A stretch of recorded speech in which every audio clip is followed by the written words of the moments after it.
Dear students, in last class we discussed about sound, definition of sound and how is it produced. In this very topic we are going to study about human ear. What is human ear and how does it detects any sound, या किसी भी sound को कैसे detect करता है। Means हम लोग किसी भी साउंड को by the help of human ear कैसे सुन पाते हैं। First of all come over construction of human eye. We use to say sound is produced due to vibration of different objects and need some material medium to propagate from one point to another. हमने यह पढ़ा है कि sound जो produce होता है किसी भी बॉडी के वाइब्रेशन से प्रोड्यूस होता है। साउंड जो प्रोड्यूस होता है किसी बॉडी के वाइब्रेशन से प्रोड्यूस होता है और वह एक जगह से दूसरे जगह जाने के लिए उसको मीडियम की ज़रूरत पड़ती है। Right, we have discussed these two things, but now question is कि how do we hear it. हम लोग इसको सुन कैसे पाते हैं, साउंड को हम लोग सुन कैसे पाते हैं। मीन्स साउंड को मेरा ईयर सुन कैसे पाता है। We are able to hear sound with the help of our ears. हम लोग जो आवाज़ सुन पाते हैं अब कान के हेल्प से, कानों से हम लोग सुन पाते हैं। Now come over what is the construction of a human ear. Then see here, we used to say a human ear is divided into three parts. This part is your outer ear. This one is your middle ear, and this one is your inner ear. Right? Means our ear is divided into three parts. Our ear is divided into three parts: outer ear, middle ear, and inner ear. Right? Outer ear consists of this very pinna. Outer ear consists of this very pinna and this eardrum. Whereas middle ear consists of our outer ear consists of this pinna and ear canal. Our outer ear consists of this pinna and ear canal, this ear canal. Right? Whereas middle ear consists of this very eardrum, middle ear consists of this very eardrum and three interconnected bones: hammer, and anvil and stirrup. Middle ear जो होता है consist होता है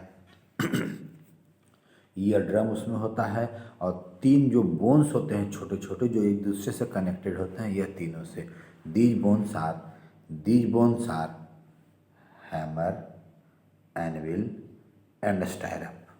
right. Whereas inner ear consists of a snail-like shape. Inner ear consists of a snail-like shape named cochlear. In this very cochlear, there is a fluid, there is a liquid, and over the surface of cochlear there are hair cells which are in the shape of hairs. That's why they are known as hair cells. And it also consists of auditory nerve. These auditory nerves are connected to brain. These auditory nerves are connected to brain. Now question is, what are the functions of its different parts? We used to say our ear is made up of three parts: outer ear, middle ear, and inner ear. Outer ear is composed of two parts. मेरा outer ear जो होता है दो parts से मिलकर के बना होता है. First one is your pinna. What is the function of pinna? Then we use to say pinna collects all incoming sound from the air. यह जो पिन्ना जो होता है जो भी साउंड में एयर होते हैं मीन्स उसको कलेक्ट करता है. मीन्स कलेक्ट करके मेरे कान के अंदर भेजता है. Right. Second one is your auditory canal. Auditory canal ये क्या करता है, पिन्ना ने जिस साउंड को कलेक्ट किया उसको मिडिल ईयर की तरफ मीन्स अंदर की तरफ जो है पैसेज देता है, रास्ता देता है। एंड वी यूज टू से it collects the collected sound pass through the auditory canal. Auditory canal के होते हुए जो पिन्ना के पास साउंड कलेक्ट होता है वह जो है ऑडिटरी कैनाल पास से होते हुए आगे पास चला जाता है। Now come over middle ear. We used to say middle ear consists of eardrum and three interconnected bones: hammer, anvil, and stirrup. Stirrup means जो है you can say our middle ear consists of two parts: eardrum and bones.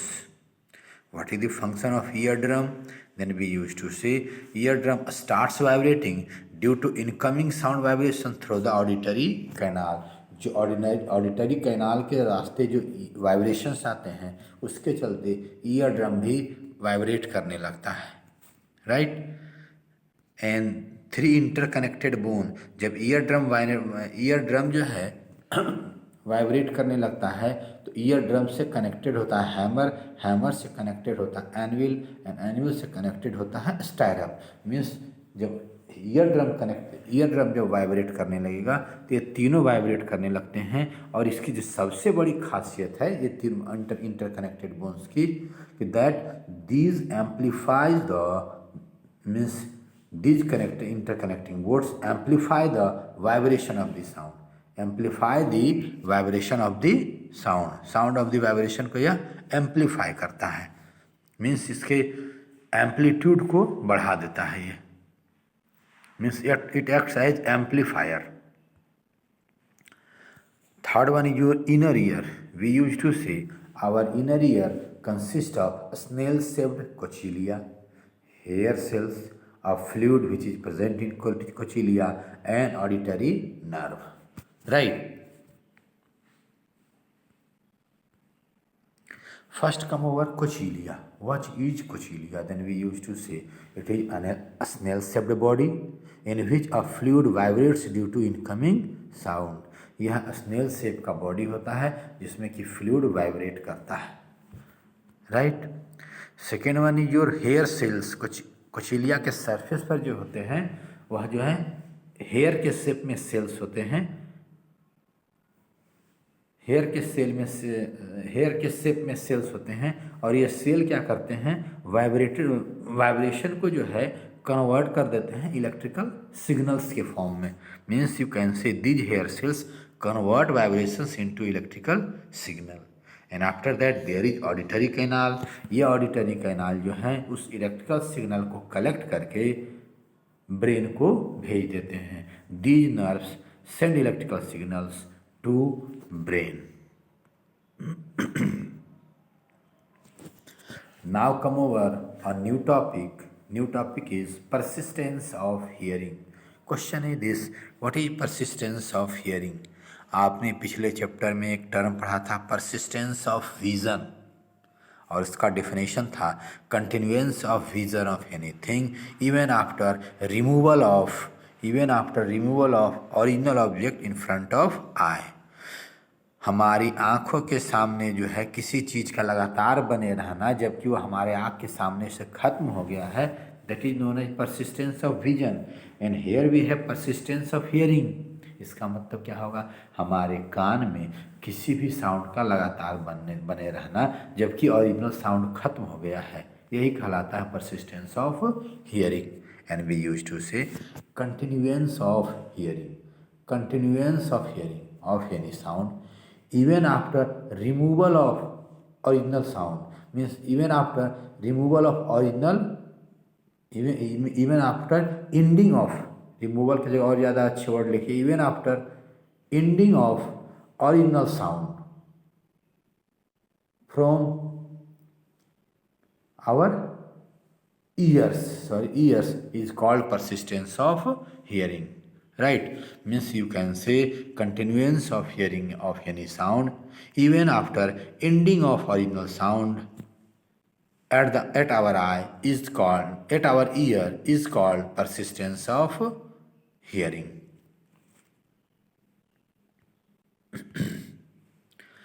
Time of persistence of hearing is 1/10 of a second which is equal to 0.1 second. किसी भी sound का मेरे कानों में अगर असर रहेगा तो कितनी देर तक रहता है? Then we use to say that is 0.1 second means 1/10 of a second.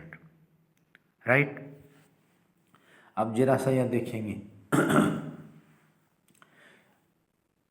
Means कि कोई भी साउंड मेरे कान में आया है तो उसका असर 0.1 सेकेंड तक है. अगर कोई दूसरा साउंड 0.1 सेकेंड के अंदर आ जाता है राइट तो वह उस साउंड से मिक्स कर जाएगा. अगर दोनों दो तरह का साउंड हो गया, 0.1 सेकेंड के अंदर एक साउंड भी है ही उसका असर और दूसरा साउंड उतने दौरान में आ जाता है तो दोनों साउंड एक दूसरे में मिक्स करके पहले साउंड के असर को खराब कर देते हैं. But what we observe कि different obstacles which are present around us,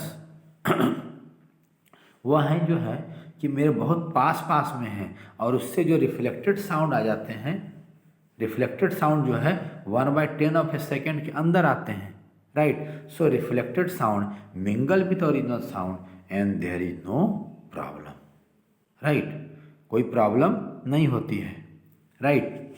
then question is this कि अगर कोई साउंड है और किसी ऑब्स्टेकल से टकरा करके वो आता है तो कितनी दूर रहेगा तो उसको सेपरेट साउंड के हम लोग टर्म में सुन सकते हैं. Then let us suppose here is your ear and here is source of sound. ये सोर्स ऑफ साउंड है तो जब यह साउंड प्रोड्यूस करेगा you will hear. And let us suppose obstacle is here. Sound यहाँ से जाएगा, लौट करके आएगा. अगर जाने और आने में 0.1 सेकेंड से कम का टाइम लगता है तो जो रिफ्लेक्ट होकर के साउंड आएगा that will mingle with original sound. Right. और अगर 0.1 सेकेंड के बाद आता है तो वह एक सेपरेट साउंड के फॉर्म में आएगा एंड उसी को हम लोग रिफ्लेक्टेड साउंड कहते हैं. देन क्वेश्चन इज दिस कि what should be minimum distance of any obstacle so that the reflected sound which will come to our ear that will be considered as separate sound. Right. Then for that, see here, let us suppose a speed of sound is 330 metre पर second. इस speed से sound जाएगा और आएगा और अगर time जो है 0.1 सेकेंड से अधिक लगता है मीन्स कम से कम 0.1 सेकेंड तक लगता है तो क्या माना जाएगा? इस सेपरेट साउंड के टर्म में माना जाएगा. We know that speed equal to distance by time. So distance will be equal to speed into time. So D will be equal to speed is 330. Right. Speed will be and one more thing distance will be D plus D 2D. Obstacle कितने दूर में रहेगा तो अगर d distance में है then total distance covered will be 2D. It mean that 2D will be s into t. So d will be equal to s into t by 2.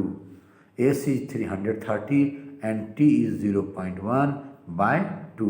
When you will calculate then it will come 16.5. But when you will take a speed 340, जब 40 ले लेंगे then it will come 17. Right. It means that it will depend speed of sound. Right.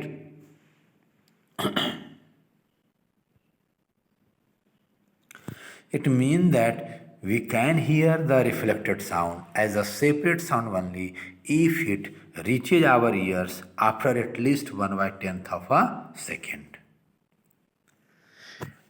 And when you will take a speed of sound 340 meter per second, it means that the reflecting surface must be at a distance of at least 17 meter away from the source of sound to enable us to hear the reflected sound clearly. It means that अगर आप speed of sound 340 metre पर second consider लेते हैं तो obstacle का कम से कम minimum distance 17 metre होना चाहिए जिससे कि रिफ्लेक्टेड साउंड आप सुन पाएंगे जो कि ओरिजिनल साउंड के बाद आएगा.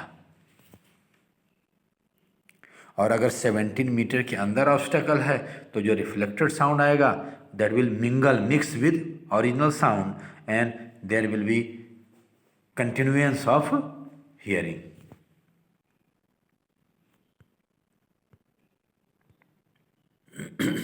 Question is what is echo? Echo क्या होता है? Then we used to say reflected sound is known as echo. अगर कोई reflected sound जो है echo है, it mean that, तो इसका मतलब पहले हम लोग ओरिजिनल साउंड सुनेंगे और फिर उसका रिफ्लेक्टेड सुनेंगे, मीन्स इको सुनेंगे. It mean that to hear echo of any object minimum distance of obstacle from the source should be 17 meter, at least 17 meter. And we used to say to hear echo of any sound, obstacle must be placed at a distance of at least 17 meter. Sorry, not 17 centimeter, 17 meter. Right? If it is placed within 17 meter, then no echo will be produced. अगर 17 metre के अंदर है obstacle तो eco produce नहीं होगा. And in normal cases different objects which act as obstacle which are present with in 17 metre, right. तो इसका मतलब जो इको प्रोड्यूस होगा वह जो मेरे कान में आएगा echo that will mingle with original sound और कोई प्रॉब्लम नहीं होगी, राइट. और नहीं तो अगर जो है बहुत कम डिस्टेंस में ढेर सारे ऑब्स्टेकल होते हैं और सभी से रिफ्लेक्टेड साउंड आएंगे ही आएंगे और अगर वह एज ए सेपरेट साउंड सुनेंगे तो हम लोग कुछ भी बोलेंगे तो उसी का इको बार बार रिपीट होगा. लेकिन क्या कंडीशन आ रहा है कि इको रिपीट होने के लिए ऑब्स्टेकल का डिस्टेंस, रिफ्लेक्टर का distance should be at least 17 metre.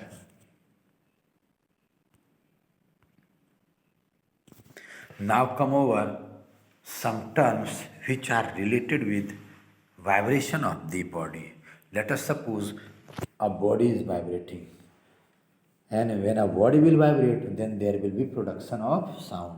तो जो बॉडी वाइब्रेट कर रहा है, मान लिया जाए हमने उस बॉडी का एक पर्टिकुलर पॉइंट ले लिया, ये वाइब्रेट कर रहा है, means it will vibrate in this manner, it will vibrate in this manner, it will vibrate up and down.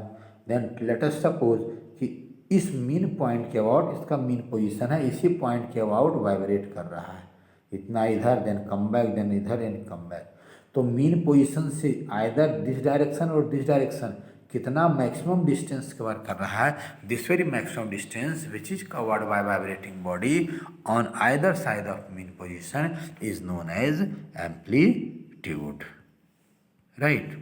And we used to say maximum displacement of vibrating body on either side of mean position is known as amplitude. Its SI unit is meter, right. Next one is your frequency. Frequency क्या होता है? Then अभी आपने कहा कि body will oscillate, body will vibrate. Then question is this कि how much number of vibrations are performed by vibrating body per second, means per unit time. Per unit time कितना vibration vibrate कर रहा है body, that is known as frequency. And we use to write number of vibrations per second. Number of vibrations per second is known as frequency, and its SI unit is hertz, which is denoted by sign Hz. Next one is your time period. ये time period क्या होता है? तो एक vibration पूरा करने में body को कितना लग रहा है, that very time is known as time period. And we use to say time taken by the vibrating body to complete one vibration, time taken by the vibrating body to complete one vibration, to complete one oscillation is known as time period. Its SI unit is second, which is denoted by sign S, symbol S.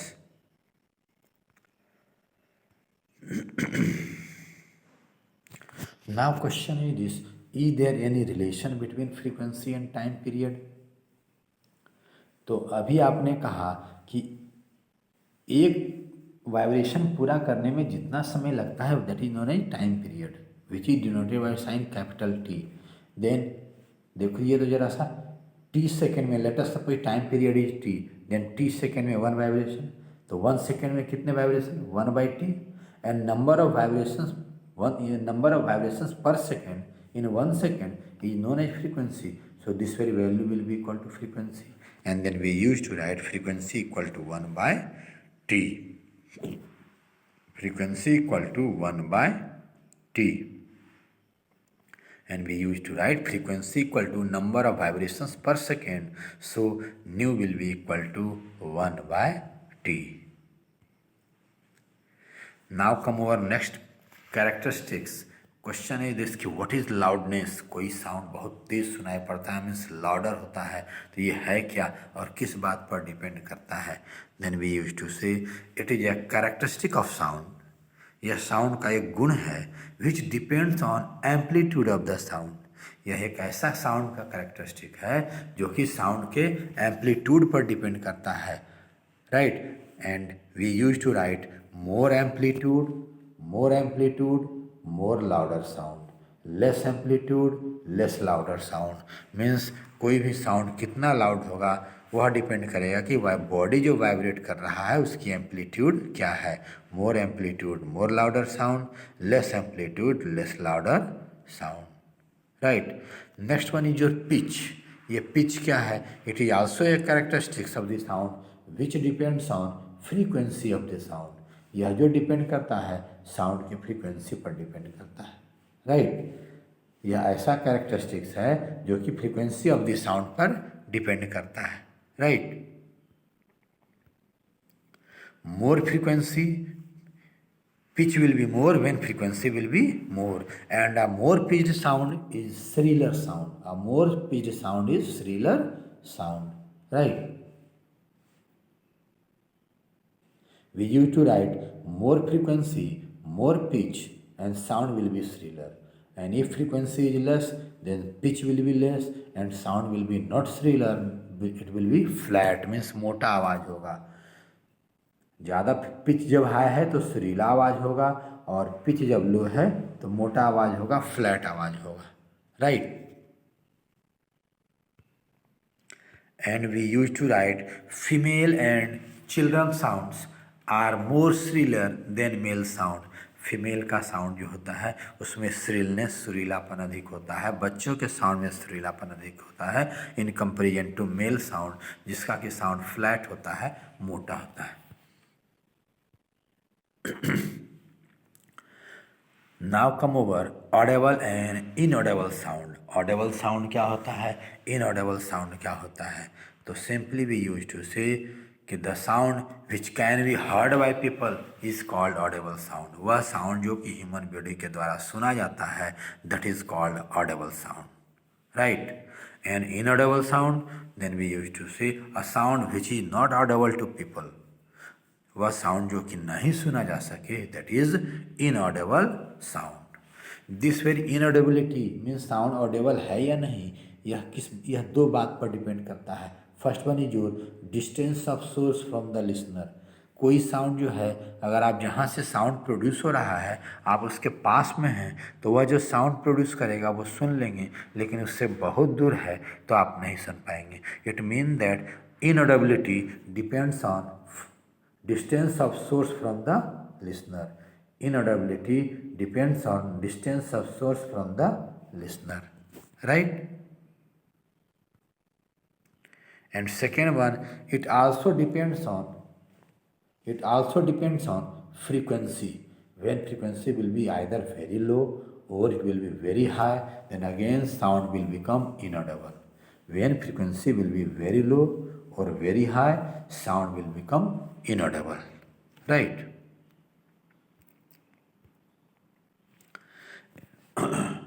When frequency will be very low means below 20 hertz, then they are known as infrasonic sound.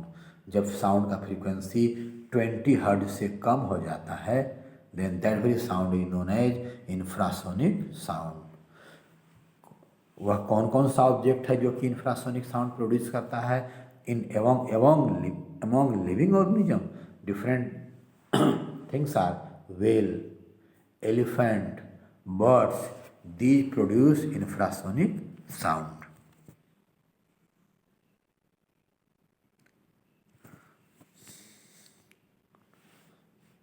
Listen one thing. These produce not we can say these detect infrasonic sound. Whale जो है infrasonic sound detect कर लेता है, elephant infrasonic sound detect कर लेता है, birds infrasonic sound detect कर लेता है। ये तो जो है प्रोड्यूस तो करते हैं ये लोग जो है ऑडेबल साउंड, नॉट इनऑडेबल, लेकिन ये लोग डिटेक्ट कर सकते हैं infrasonic sound.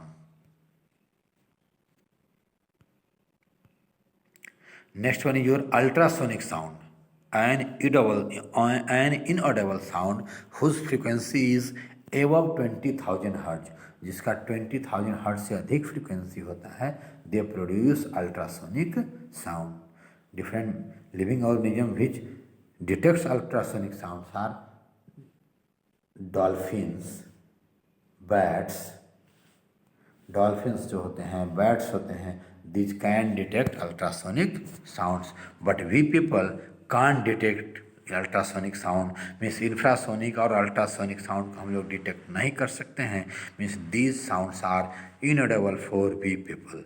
Then question is this कि ऑडेबल कौन है, तो हम लोग कहते हैं इन दोनों के बीच में, मीन्स 20 हाई टू 20,000 हर्ट के बीच में जो साउंड होता है, that is audible for we people. And we use to write range of hearing for human being is 20 hertz to 20,000 hertz. इसी हर्ट्ज के बीच वाला फ्रीक्वेंसी को हम लोग, साउंड को हम लोग सुन पाएंगे, otherwise we can't hear sound, right?